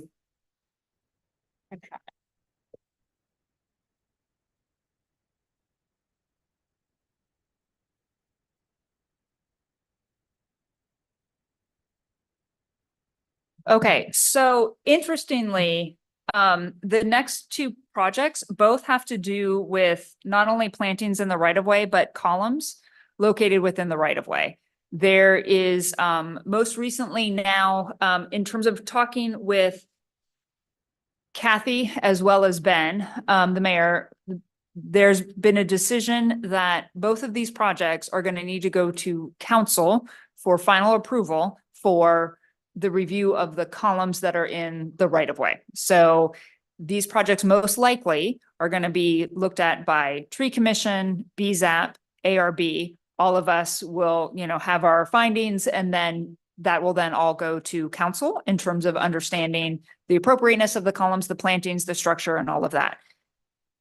As a small aside, there's going to be a discussion, I think, within the city in terms of understanding semantics of, right, what is landscape, what is hardscape, what is structure, if it has a foundation within the right of way, just so that we all understand that, all of us are on the same team and we all want to make the city great. And we all want to make sure that it's going to the proper reviewing bodies with all of that. And so this is one that it kind of covers all the different areas. And so just want to give a little background. It kind of, it goes to both of these projects, right? So this next one is TPGR 24-2 right-of-way plantings. Project is located at 141 South Drexel. It is a private residence. So per the decision and record of action of BZAP 23-37 on January 25th, 2024, 2 stone columns were approved to be placed 12 inches behind the sidewalk in the city right-of-way. BZAP referred the landscape plan to TPGC for approval. A hold harmless agreement was requested by BZAP and has been prepared by Kathy Rose and is awaiting signature. At the time of this writing, it had not yet been decided that, this is going to have to go to council as well. So just my comments supersede this. 2 quarter-round beds are proposed around the columns that flank the inside edges of a circular driveway. The beds are approximately 7 feet deep. A row of green velvet boxwoods buxus on the outside curves are located at each bed. While the plan indicates Purple Palace Coral Bells Heuchera, the owner would instead like to have 4 seasons of annual plants installed. While 4 seasons of annual color would be beautiful, I have concerns about what they would actually be proposed, the time frame, the expected length of the plant life for each season. Additionally, if the homeowner decides to no longer install 4 seasons of color or they move, a large portion of the bed will remain empty. If the Tree Commission sees fit to allow 4 seasons of color to be installed, it is the city staff's recommendation to have the owner provide additional information on the seasonal annuals, including the proposed plant material, the anticipated lifespan of the plant material, and an installation schedule. There should also be a condition that if 4 seasons are no longer installed, a new landscape plan needs to be submitted for approval. If the Tree Commission prefers perennials, the Purple Palace Coral Bells are appropriate to the site. I would, however, recommend that a smaller perennial in the 12-inch space between the column and the sidewalk and driveway, such as Liriape, sorry, Mary, or Dianthus, be installed to soften the edge that can be proposed by the design and submitted for staff approval. Apologize, should have relooked at that a little bit more. So let's pull up. So just so we know, we are on Drexel Avenue between Powell and Elm on the west side of the street. And what we are looking at are the columns located here the row of boxwoods, and then on this particular plan, talking about the Palace purple coral bells, and then just some actual images of what it looks like currently on site. So with that, I am going to, Pat, if you wouldn't mind introducing yourself at all. into the microphone, and then let us know where things stand. Sure. I'm Pat Ryan, the owner of Ryan Brothers Landscaping. We've been working with Joy Soul and Bruce Soul for quite some time now.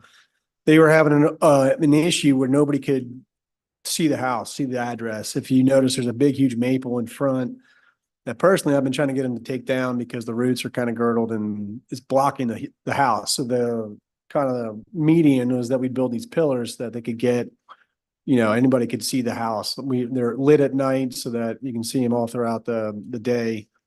We presented the coral bells as a plan that was not looked favorably upon with the homeowner. She wants to see a ton of color. The boxwood, we played with a couple different species. There are actually freedom boxwood, like the new species, because she's got boxwood all over the house. We tried to do inkberry, we tried to do everlows, and it just didn't quite match.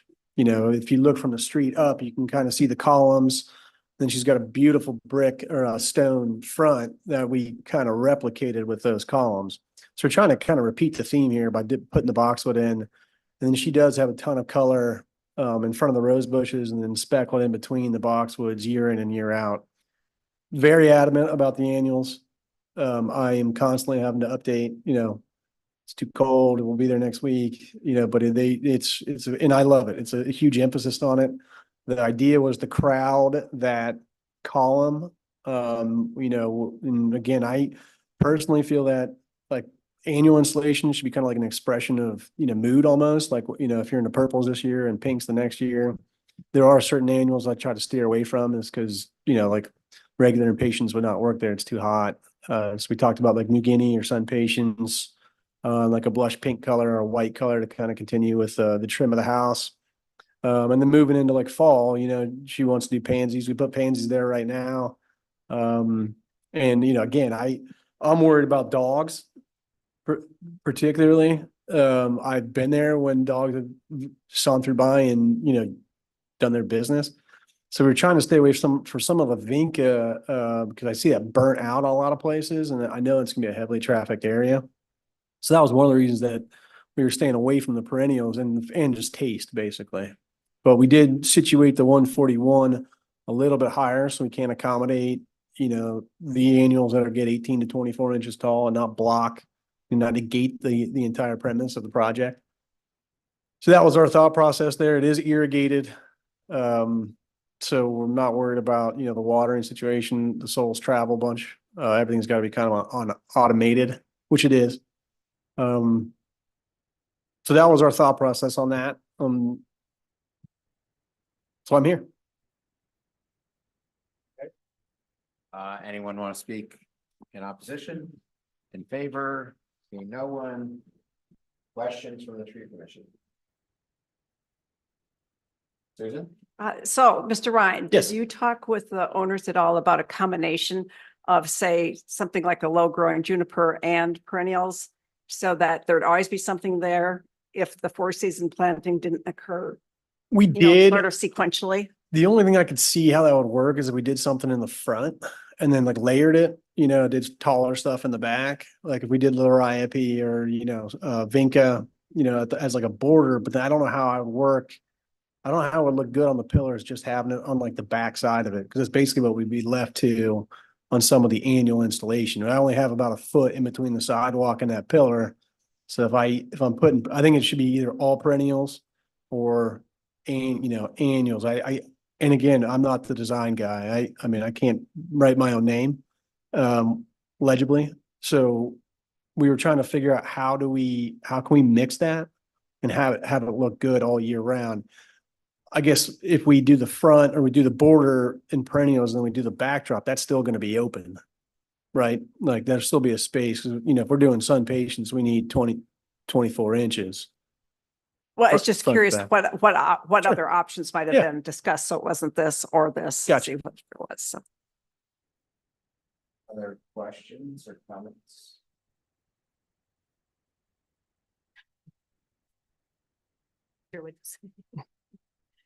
Anything? Goes down to choice, research and choice. Celeste, would you turn your microphone on? Thank you. This is a difficult situation because you are so close to the sidewalk and the vulnerability of dogs. It's not just dogs taking care of their needs, but it's also being trampled. So something low growing in the front that is can withstand trampling, I think is, but Marys are Sedge. sedge, Marys are. Well, they really do tolerate a lot and, They do. I mean, I could see, those kind of scattered around through there and then in the summer, putting the annuals in. And actually sedge, I'm sorry to cut you off, Mayor. I didn't mean to do that. Sedge was talked about for winter planting and treated as an annual because there's not a whole lot, that was talked about. So I mean, sedge is we're big fans. But yeah, I think you could leave them in year round and then plant around them too and to give it kind of that filler or thriller or spill, whatever it is. Fill spill. But I think it needs some color, I do. But That's the plan. I mean, we're yeah. gonna pack it full of color year round. Switch it up in and out. So I'm mindful of Elena's staff review, and I want to go back to that. And I don't know if you'd like to read it again, but I think she's suggesting either a planting plan, if it's annuals, so that, and knowing that if we approve an annual planting plan, it will have to be attached to the deed to the house and because it would go in perpetuity when the homeowner sells. So do you want to just refresh us a little bit on that information? again? So my one concern with annuals was just, in terms of understanding what that season is, because seasonal annuals means different things to different people, right? So it might be that it is just a spring plant, a summer plant, and a fall plant, and then there's nothing there in the winter. And then you could say, well, the boxwoods are there in the winter. But even looking at that, right now that feels, it does feel a little bit, kind of empty. So I think that the idea is that if it is an annual planting plan, there needs to be like hey, these are the plants that we're doing, right? And then this is the time frame where we anticipate the installation, the length of the time, and then when it's switched out, then also with the caveat that, if those no longer happen, then something needs to kick in because this is planting in the right of way. That does it come back with perennials or other shrubs or something? I mean, my one concern is that having something that is potentially up to the homeowner to then be like, well, I don't have the budget to do it this year, right? I mean, doing that all the time, that is beautiful and it's fantastic and it's commendable that they're doing that. But again, it's something that, if it's in the city property, we know how expensive, our potted plants are and our, flowers that we have, in City Hall, just to kind of understand that. So that was more of trying to make sure that there are some allowances of, if it is an annual planting plan, what are the conditions that we want to place on that? And then if we decide that it makes more sense to be perennials, then, What are the conditions? what are the conditions that we place on that, right? Well, I bet Mr. Wilson could come up with the motion that is. I have one. Okay, Mr. Wilson. I move that we approve the plan subject to the requirement that the homeowner and Ryan Brothers present a planting plan to our staff consultant for approval. Secondly, that modifications to the planting plan would need to be presented to the staff consultant if those occur. Third, I think this is implicit, but since this is in the right of way, any plantings that don't survive would need to be replaced, and any changes to the planting, what I think of as the permanent plantings, will need future approval. And then lastly, I'm not sure exactly how this is going to be done, but the homeowner is going to have to convey this condition to any future owners of the home, since that part of the property is always going to be in the right of way. Sure. Is there a second to the motion? A second. Is there any discussion? Motion been made and seconded that we approve the planting, or we approve the plan as presented with the condition that the homeowner and the landscape architect submit a planting plan to the staff consultant. Any modifications also have to go to the staff consultant. That plantings that die, whether they're perennials or annuals or shrubs or trees, need to be replaced, and that some type of addenda go on to the deed that requires continuous plantings in this area per the approved planting plan. All those in favor say aye. Aye. All those opposed, same sign. Okay, motion carries. Great. Thank you all. Have a great night. Thank you, Pat. Yes, please. With annuals, if they maybe have another set of annuals somewhere else on the property, if they can replace them. That's what we plan on doing. Backup plans. So there's like in between those boxes, we normally do begonias. And then on the left-hand side, there's a pocket that we'll do like a vibrant, like hot pink or purple sun patient, New Guinea. And we're trying to bring all that into the front, the foreground too. So you're welcome. Thank you. Okay, Thank you, on we Pat. go. Let's move forward. You are very patient. Patient, and the first applicant here. Wow. 394 South Columbia. You won a trip to Hawaii. And the indefatigable Mr. Wilson is giving a speech at Capital University Law School at 6:15. So we do not have much room for error here. Uh-oh. Of course, we could all come and hear your speech, Jim. What is it on?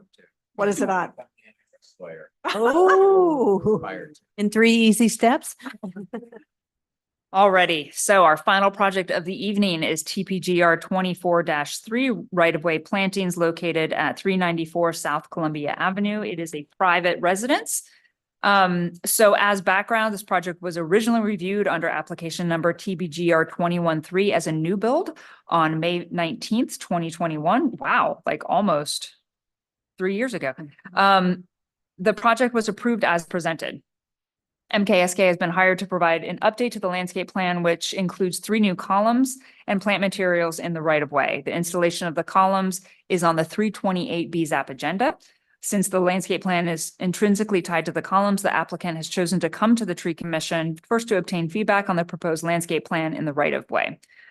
The Tree Commission should then provide a recommendation to BZAP, including any desired conditions, with the understanding that while BZAP has the authority to approve the columns, they will defer to the Tree Commission for final approval of the landscape plan in the right-of-way. Again, superseded by the comment that we can look at the landscape plan, provide our comments and approval, and then all of that will be forwarded to council. The request for the columns to be in the right-of-way is because there's a large mature oak tree along the south property line, and the applicant did not want to disturb the structural roots by placing the column outside of the right-of-way on the property. BZAP recently approved columns 12 inches from the sidewalk at 141 South Drexel with the condition that the landscape plan be approved by the Tree Commission. A boxwood and liriope hedge connect the 2 northern columns, and the bed is located immediately behind the sidewalk. It is the city staff recommendation to provide a 12 to 24 inch lawn strip immediately adjacent to the sidewalk, so mulch and plant material would not obstruct pedestrian traffic. The 2 beds around the columns flanking the driveway can extend to the sidewalk, as that is the typology that exists throughout Bexley. There is a large existing bed that was present during the TPGR 21-3 review and still exists today. It is the city staff recommendation to allow this bed to remain as is and continue to touch the sidewalk, as it provides landscape screening to the north neighboring property. A revised planting plan should be submitted to show any recommended adjustments and can be approved by city staff. And the landscape improvements outside of the right-of-way, while not subject to the review of the Tree Commission, it should be noted that they are not only in keeping with the original design intent approved under the original plan, but also increase the variety and layering of the plant material throughout the site.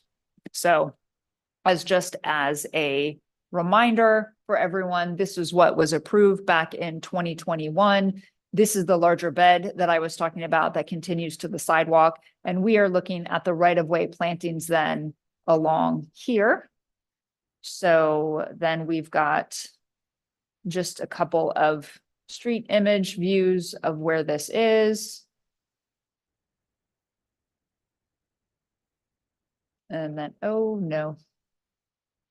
Well, all of us can pretend that we can see. Let me see You if I can't get can. it any larger. I think ask. I can get it larger. I don't know if I can rotate it. Well, that's all right. So. We're good on our side. So there's that. And then I also wanted to just share with this in terms of the existing conditions. And then we have Karen McCoy here with MKSK to present. And so you were out doing measurements, right? And so I'm going to let you speak to the landscape plan and the measurements and some of the things that you are looking at with this. Okay. So as Elena stated, the present owner purchased the home while it was nearly complete with construction, and the approved landscape plan had already been installed. The homeowner wished to have a more robust landscape, increase the number of trees and the layering, as she said, and also make the porch a little more private because they use it for seating. And a desire then to kind of define the edge of the front yard, which was the idea of putting in the stone columns at either side of the driveway and a stone column at the north property line. The photograph that was shown was the landscape was installed. So you do see the boxwood hedge. The boxwood hedge right now sits 34 to 36 inches behind the sidewalk. The columns would be constructed at 2 foot behind the sidewalk, and the columns are 26 inches square.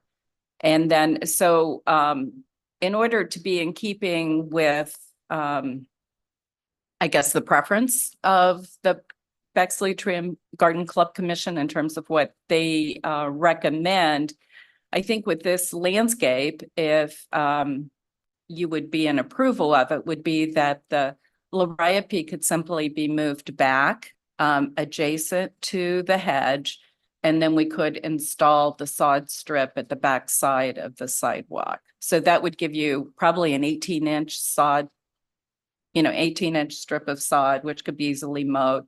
Then you'd have the liriope and the boxwood.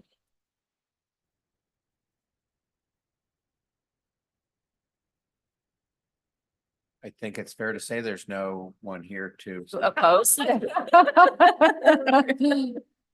members of the commission questions. So Karen, maybe I missed something here. So this was installed recently, or this was installed for the original plan in 2020? Some of the plants that are there are from the original plan, but the homeowner did install the embellished landscape. Okay. So the Okay. boxwood are within the right of way. Right.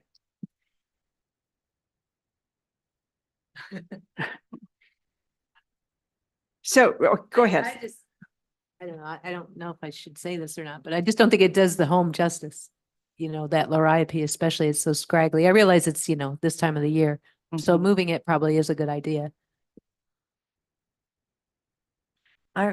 Personally, I'm not in favor of having mulch right up to the sidewalk. At one point, we were more strict about it, and I just don't think it's appropriate. And there are a lot of beautiful lawns around there, so I think this it's just too much openness. I think what we heard though is that She's gonna- it's gonna get moved back. Yes. to their community. Yeah. It could, Right. It could. Move It could. back. It's still both the boxwood and the liriope are in the right of way. Yes. And they have not been approved to be No. in the right of way. No. Correct. That's So why they're that's here what we're today. looking at. Well, So we could say it could be removed. It could be removed. okay. What are the choices? Yeah, Yeah. it could be removed. It could stay. The liriope could move back. The liriope could come out. The boxwood could come out. I mean, I think those are the I five. didn't choices. hear that necessarily, that the liriope would come out. I don't think that's my point of view. That it should That's, come out. yes, should come out. Yeah. Okay, I- Mary? I would have to say the same. I don't think it works. Sheila? I think the boxwood has the formality of the home. I don't really see an endorsement of the liriope. I'm sorry, I can't hear you. I like the boxwood where it is. I'm not in favor of the planting in front, I think it should be removed. But the boxwood, I am in favor Okay. for the formality. So, so Karen, Mary and I walked today and I guess I would agree. This was the Liriape and the boxwood was not the MKSK plan, was it?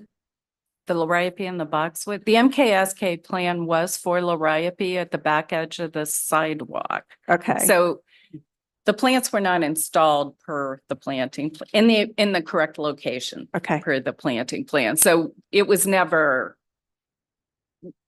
MKSK did not design a planting plan that had Wasn't- this much exposed mulch. Okay. It was planted tight to the Okay. sidewalk. Okay.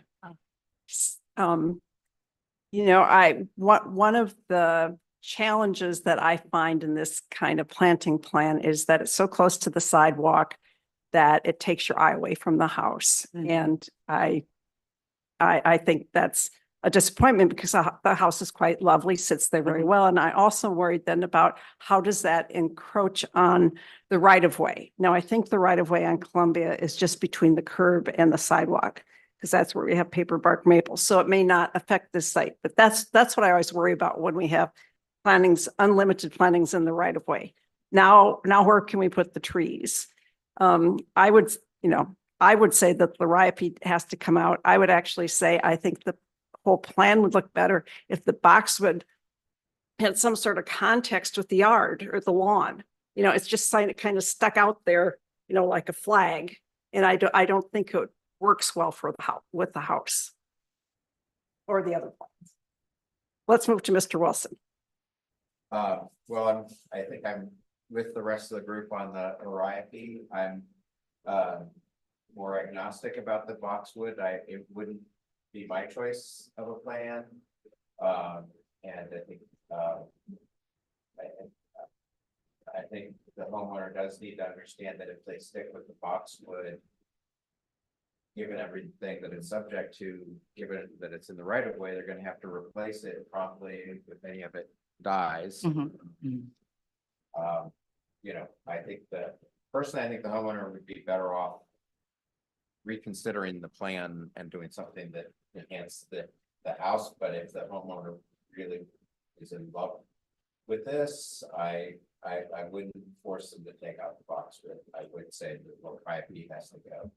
One of the, I was going to say more global concerns would be if, let's just say we approved the boxwood installation and the removal of the Liriape and the boxwood fails. We have a lot of failing boxwood in Bexley and we're Yes. Mhm. kind of boxwood central here. So then when the next installation goes in, the inkberry, it goes back in the same place. So it's kind of like we're compounding an error we saw by then allowing another planting to go in where we perhaps didn't like the planting in the first place, or maybe we did like it. So I just want us to be thoughtful about a motion that either approves this installation, because that would lead the way for the replacement in that same right of way. Mhm.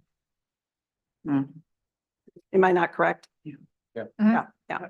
I'd like to add another layer of comment about the boxwood and semi-relation to what Ms. Quintens was saying, is that it doesn't really quite relate to the house. In fact, it actually parallels and strengthens the line of the sidewalk and it takes away from the house. So, that's my thought. I would add that this is not actually a fair interpretation. I know you walked the site, Susan, and I think you did have that opinion. Once the columns would be installed, and that boxwood is small, it's going to get much taller and more robust, and it would be trimmed to a formal hedge. And once that happens, I think it would be in keeping with the style of the house and what is planted back near the house. The homeowner actually was interested in having a fence. They definitely would like to have some demarcation at the front edge. There are a of the number of line. homes on North Drexel around the 275 area that have that kind of scenario where there's boxwood, there's grass, sidewalk, grass, boxwood, and then a stone wall, low stone wall going.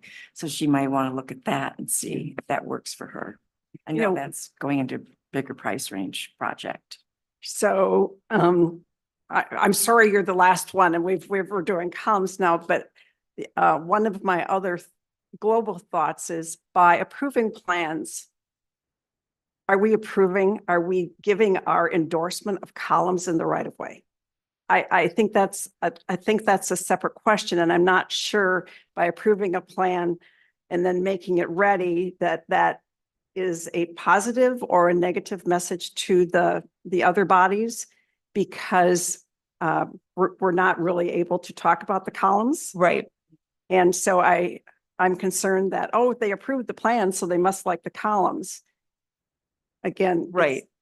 So tying of approval to the columns is an issue. Mr. Wilson. So I have a suggestion. Okay. Could become a motion. I don't want to make this harder on the homeowner, but the columns haven't been approved at this point. And we don't know what city council's going to do about that. I would suggest that we table this till next month.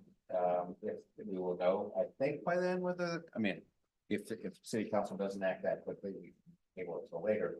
But I'd like to know whether the columns are going to be in. The fact, I'm a little concerned that I'd like to think about when you said the boxwood are going to become a hedge. I do have a bit of a concern about a hedge in the right of way. I don't believe in the time that I've been on the commission we've ever approved a hedge in the right of way. So I'd like to think about that. And as you said, the columns do impact the overall design. I would say if the city council says no columns, then I would really urge the property owner to reconsider this whole design. As I said, I'm not trying to make it harder on the property owner, but I just think in light of all those considerations, we'd be better off seeing what city council does. There's also, I think, an eighth option, right? I understand that the homeowner wants to have that front lawn definition, right? And that row of boxwoods would have that. According to the plan, it looks like behind the sidewalk, the right of way is only about 5 feet. So there is also an option for that entire boxwood area to be moved back 5 feet, and then you have a 5-foot lawn panel.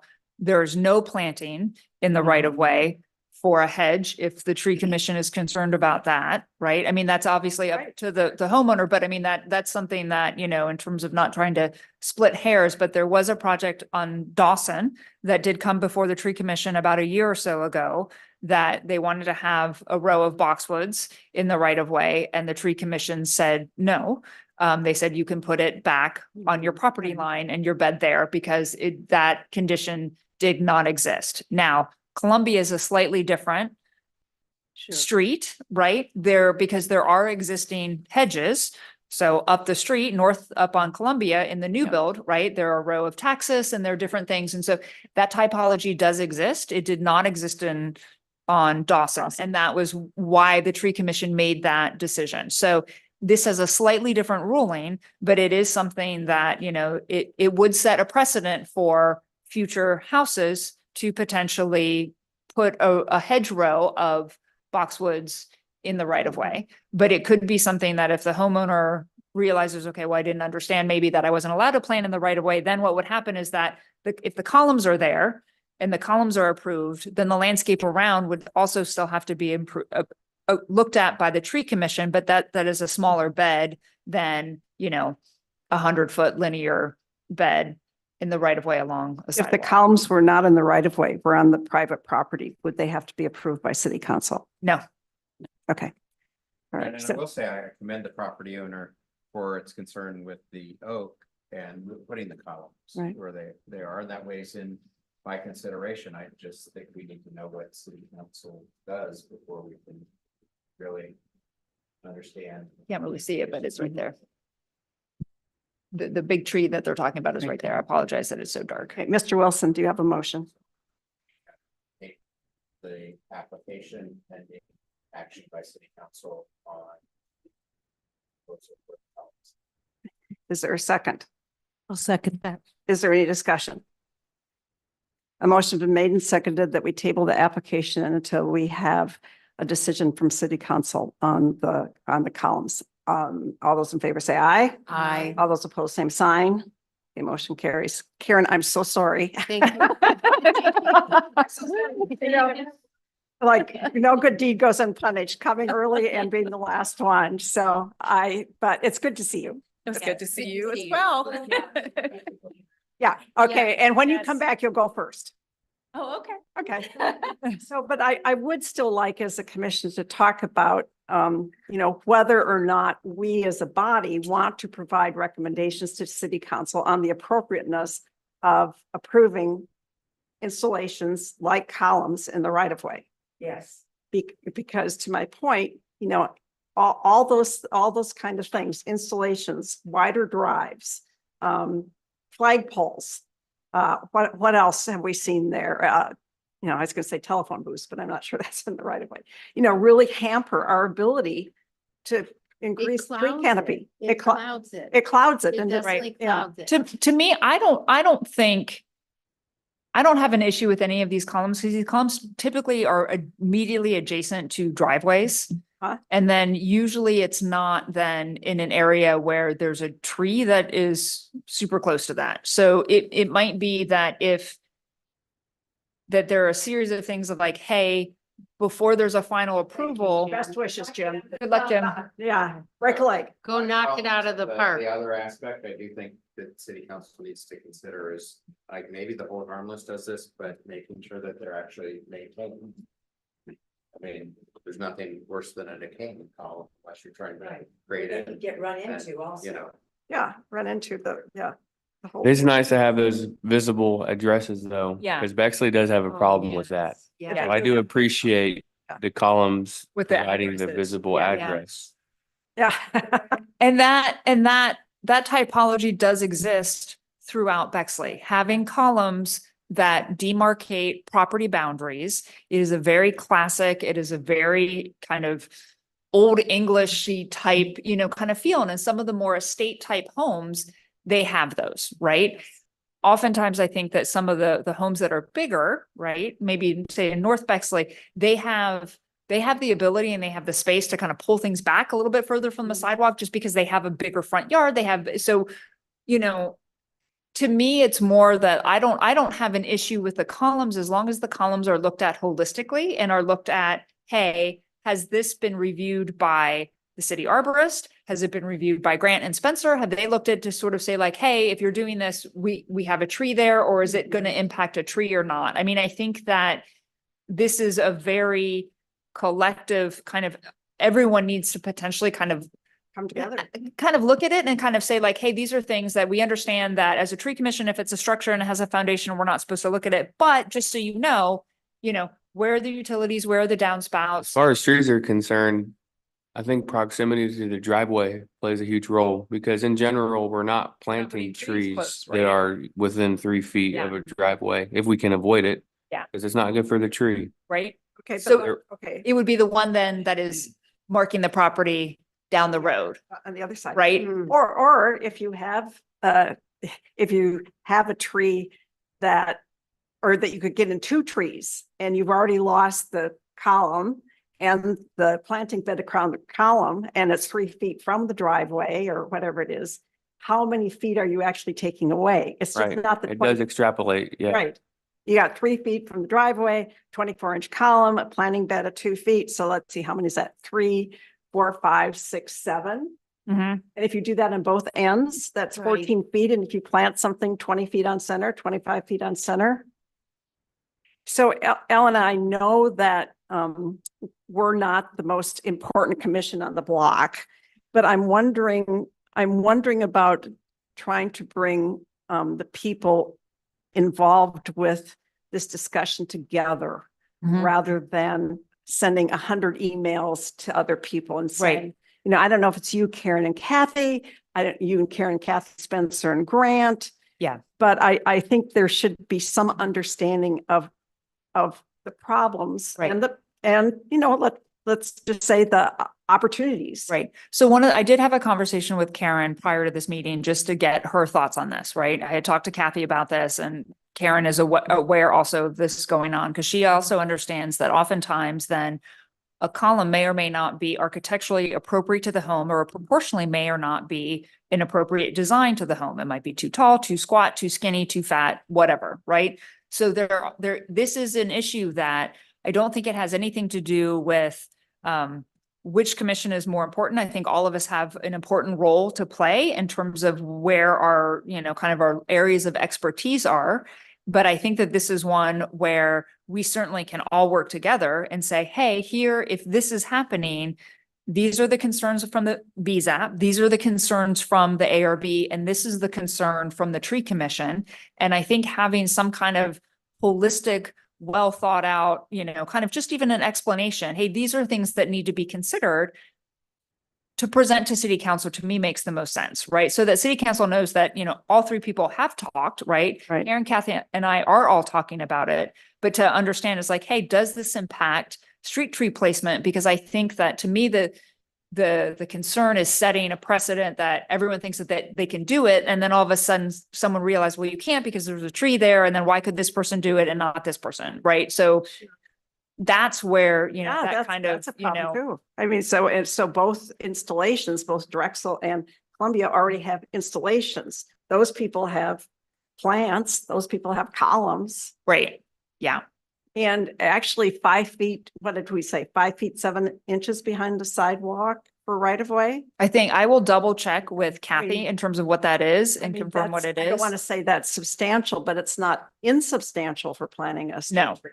No, it's not. It's definitely not. We could get something in there, Spencer. We have smaller tree lines with trees, so What? we have smaller tree lines than Yes. 5 feet with trees. Yes, yes. We've had cork trees in 3 feet and some of them. Yeah, look at Dale. Dale, that's probably just a few feet. Right.